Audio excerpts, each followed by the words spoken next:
लोग बैठे हैं, आप लोगों का तो छत्तीसगढ़ के साथ रोज का नाता है। मुझे बताइए, छत्तीसगढ़ आगे निकल गया, महाराष्ट्र छत्तीसगढ़ से भी पिछड़ क्यों गया? छत्तीसगढ़ में भाजपा की सरकार को तो बड़ी मुश्किल से अभी 10 साल हुआ है, यहां 15 साल से कांग्रेस और एनसीपी के लोगों ने लूट मचा रखी है, लूट मचा रखी है, कुछ नहीं छोड़ा। आप मुझे बताइए, कोई एक ऐसा क्षेत्र बता दीजिए जहां पर आपको भ्रष्टाचार की बदबू ना आती हो, ऐसा कोई क्षेत्र बचा है क्या? महाराष्ट्र के चप्पे चप्पे को लूट लिया गया, कोने कोने को तबाह कर दिया है, जन जन को निराश कर दिया है। जो लोग करगिल की शहीद विधवाओं का मकान लूट लेते हैं, जो लोग किसानों का पानी लूट लेते हैं, जो लोग घरों की बिजली लूट लेते हैं, जो लोग नौजवानों का रोजगार लूट लेते हैं, जो लोग समाज के आशा और अरमानों को तबाह कर देते हैं, ऐसे लोगों के हाथ में महाराष्ट्र नहीं दिया जा सकता। मेरे भाइयों बहनों, नहीं दिया जा सकता।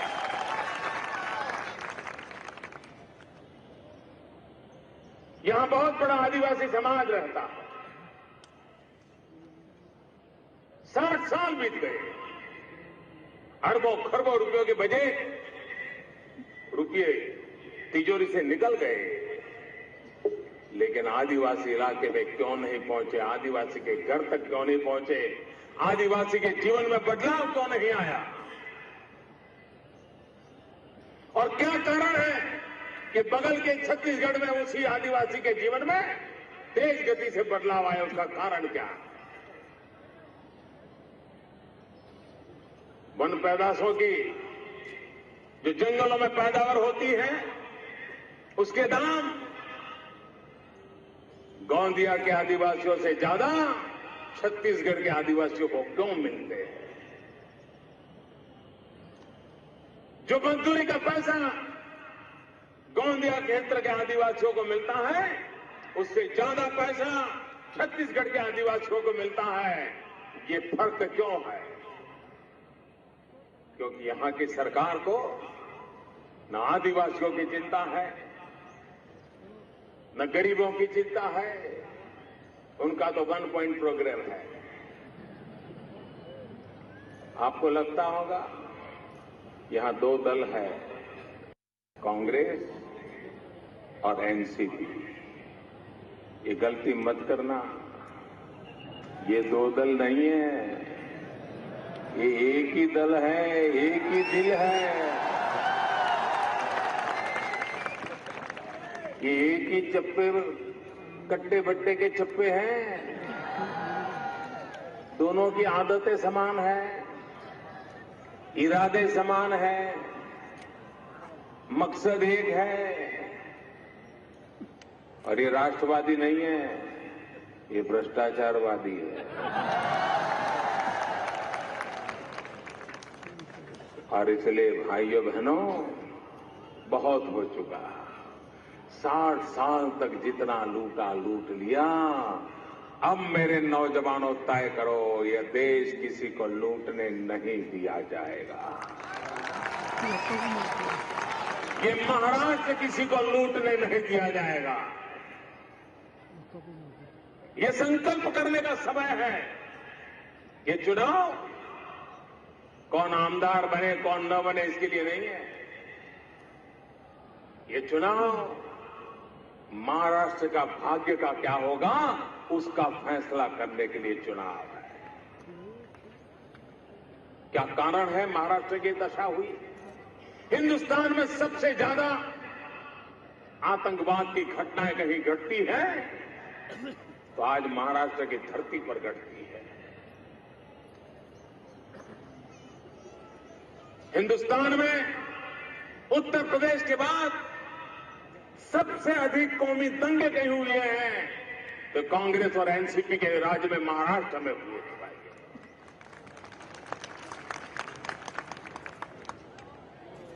क्या उनकी कोई जिम्मेवारी नहीं है? ये कांग्रेस के नेता, एनसीपी के नेता 10 साल तक दिल्ली में सरकार चलाई, 15 साल तक यहां चलाई। कृषि मंत्री दिल्ली में बैठे थे शरद पवार, और हर साल 3,700 किसानों ने आत्महत्या की है मेरे भाइयों बहनों। 3,700 किसान प्रति वर्ष आत्महत्या करे। 3,700 परिवार तबाह हो जाए, माताएं बहनें विधवा हो जाए, बच्चे अनाथ हो जाए, और कांग्रेस और एनसीपी की आंख में से आंसू तक न टपके। ऐसी निर्दयी सरकार हिंदुस्तान के किसी कोने में नहीं है भाई। और इसलिए मैं आज कहने आया हूं, आप मुझे बताइए, आपको बिजली मिलती है क्या? मिलती है क्या? ये लोग कैसे हैं देखिए। ये लोग 60 साल से देश चला रहे हैं और मेरे 60 दिन का हिसाब मांग रहे हैं। अरे पहले तुम्हारे 60 साल का हिसाब दो, फिर मोदी से 60 दिन का हिसाब मांगो। लेकिन मैं जनता जनार्दन को हिसाब देने के लिए तैयार हूं, पल पल का हिसाब देने के लिए तैयार हूं, पाई पाई का हिसाब देने के लिए तैयार हूं। हम जनता से बंधे हुए हैं। जनता जनार्दन हमारा हाई कमांड है, और इसलिए हम तो जन सेवा, यही प्रभु सेवा, इसी मंत्र को लेकर के पले बड़े हुए हैं। भाइयों बहनों, गुजरात के अंदर एक नर्मदा योजना है, सरदार सरोवर डैम। 60 साल हो गए काम चल रहा है। क्यों? भारत सरकार परमिशन देने में कोताही बरतती है। मैं लड़ाई कर करके परमिशन लेता था, कभी 5 मीटर ऊपर जाने की, कभी 7 मीटर ऊपर जाने की, कभी 11 मीटर ऊपर जाने की। लेकिन 2005 के बाद उन्होंने तय कर दिया ये मोदी को परमिशन नहीं देनी चाहिए, परमिशन देना बंद कर दिया। तब मैं गुजरात का मुख्यमंत्री था।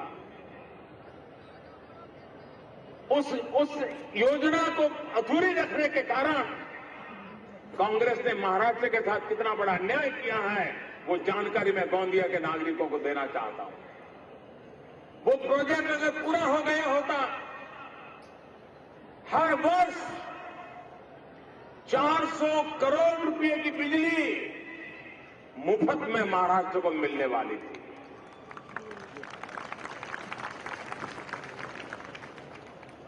अगर मुझे 2005 में काम करने दिया होता, 1-2 साल के भीतर भीतर मैंने काम पूरा कर दिया होता, और पिछले 8 साल से हर वर्ष 400 करोड़ रुपयों की बिजली महाराष्ट्र को मुफ्त मिलती, और वो बिजली किसानों के काम आती, हमारे किसान को आत्महत्या करने की नौबत नहीं आती।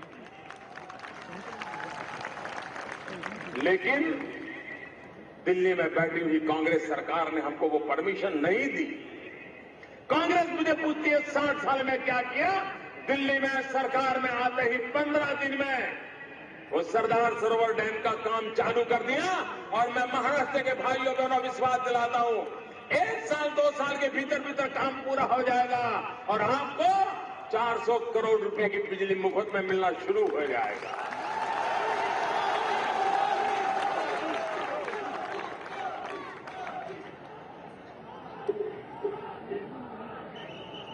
काम कैसे होते हैं भाइयों बहनों? इनका एक ही काम रहा है, अपना जेब भरो, आपका कुछ भी हो, उनका काम चलता रहे। और ये सब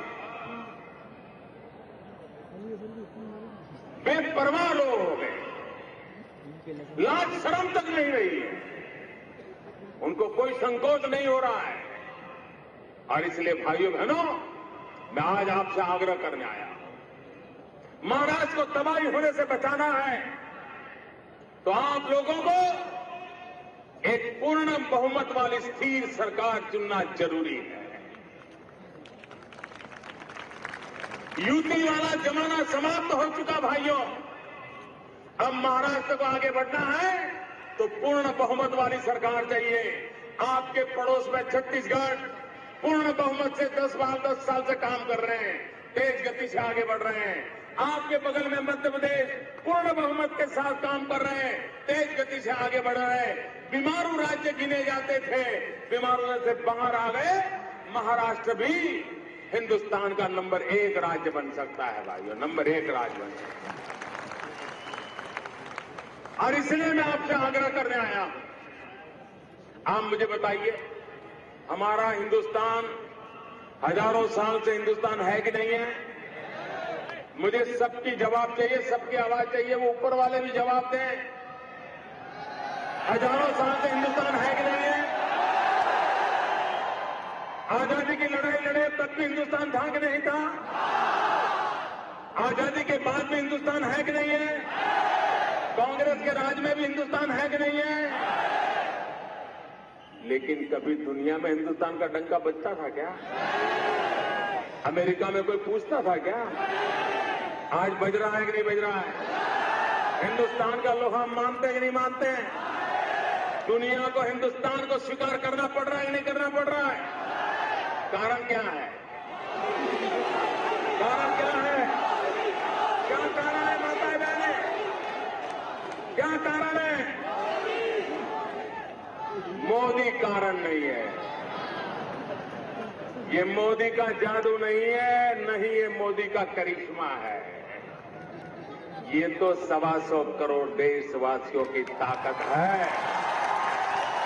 यह आपकी ताकत है, जिसके कारण आज दुनिया में हिंदुस्तान का लोहा मानने लगे हैं। वो ताकत कौन सी है? 125 करोड़ देशवासियों ने लोकसभा के चुनाव में 30 साल के बाद पहली बार पूर्ण बहुमत के साथ भारतीय जनता पार्टी को विजयी बनाया। ये पूर्ण बहुमत की ताकत है कि दुनिया हिंदुस्तान को स्वीकार करने लगी है। जब मैं किसी को मिलता हूं तो उसको मालूम है कि वो इंसान है जिसके पीछे 125 करोड़ देशवासी खड़े हैं, ये उसको मालूम है। भाइयों बहनों, पूर्ण बहुमत की ताकत क्या होती है, ये मैं सारी दुनिया में देख रहा हूं। क्या आप चाहते हैं महाराष्ट्र का भी दुनिया में डंका बजे? आप चाहते हैं महाराष्ट्र में दुनिया का डंका बजे? आप चाहते हैं पूरे हिंदुस्तान में महाराष्ट्र नंबर 1 पर हो? तो पहली शर्त है पूर्ण बहुमत वाली स्थिर सरकार बनाइए। पूर्ण बहुमत वाली स्थिर सरकार बनाइए, जरा भी इधर उधर मत होने दीजिए। और मैं 2 दिन से महाराष्ट्र में प्रवास कर रहा हूं। हमारे कांग्रेस के नेता, मैं जब अमेरिका था तब मैंने समाचार पढ़े, वो चिल्ला रहे थे, एनसीपी के नेता चिल्ला रहे थे, शरद राव चिल्ला रहे थे, ये प्रधानमंत्री को क्या जरूरत है इतना समय खराब करके महाराष्ट्र आने की? प्रधानमंत्री महाराष्ट्र क्यों आ रहे हैं? क्या उनको मुख्यमंत्री बनना है क्या? मैं हैरान था। मैंने कहा मैं यार इतनी बार महाराष्ट्र गया, गोंदिया भी गया, नासिक भी गया, हर जगह पे गया, लेकिन कभी इस प्रकार से तो कोई बोलते नहीं थे। आज क्यों बोल रहे हैं? मुझे समझ नहीं आता था ऐसा क्यों कर रहे हैं। लेकिन कल से जब से मैंने बीड़ से यात्रा शुरू की है, हर जगह पे ये जन सैलाब मैंने देखा है, तब मुझे पता चला उनको डर किस बात का लग रहा है। उनको डर किस बात का लग रहा है? ये डर मोदी का नहीं है, उनको डर आपका लग रहा है, आपका डर लग रहा है, कांप रहे हैं। ये शरद राव है ना, बड़े चतुर है। देखिए, खुद तो लोकसभा लड़े नहीं, उनको पता था नैया डूबने वाली है, राज्यसभा में चले गए और प्रफुल्ल को बलि का बकरा बना कर लड़ा दिया।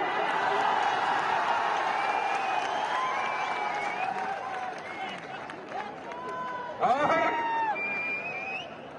अभी 10 साल तक कांग्रेस के साथ बराबर चोर लुटेरे भाई भाई, चोर लुटेरे भाई भाई, चोर लुटेरे भाई भाई, सब सरकार में। अब जब डूबने की नैया आई तो नैया छोड़ करके भाग गए। उनको मालूम है हारने वाले थे तो लोकसभा नहीं लड़े, अभी हारने वाले तो सरकार छोड़ करके निकल गए ताकि ठिकरा कांग्रेस के मत्थे पर फूट जाए और वो बच जाए। लेकिन महाराष्ट्र की जनता समझदार है, पाप दोनों ने किया है, सजा दोनों को मिलेगी, सिर्फ एक को नहीं मिलेगी। दोनों ने मिलकर के महाराष्ट्र को तबाह किया है। और इसलिए भाइयों बहनों, इस चुनाव में महाराष्ट्र को तय करना है। पूर्ण बहुमत के साथ मेरे नौजवान, मैं आपसे पूछना चाहता हूं, किसान के बेटे होंगे आप, लेकिन किसान भी चाहता है अब एक बेटा खेती करे, अगर और एक दो बेटे हैं तो किसी और कामकाज में लग जाएं। चाहते कि नहीं चाहते हैं? चाहते कि नहीं चाहते? वो और कामकाज कहां होगा? अगर कारखाने नहीं लगेंगे तो नौजवानों को रोजगार कहां से मिलेगा? और इसलिए मेरे भाइयों बहनों, उद्योगों का विकास होना जरूरी हो गया है। मैंने मेक इन इंडिया का अभियान चलाया है। दुनिया को कहा है आइए, पूंजी लगाइए, कारखाने लगाइए, हमारे नौजवानों में ताकत है, सस्ते से सस्ता, अच्छे से अच्छा प्रोडक्ट बना करके दे देंगे, दुनिया के बाजार में जाकर के बिकने लग जाएगा।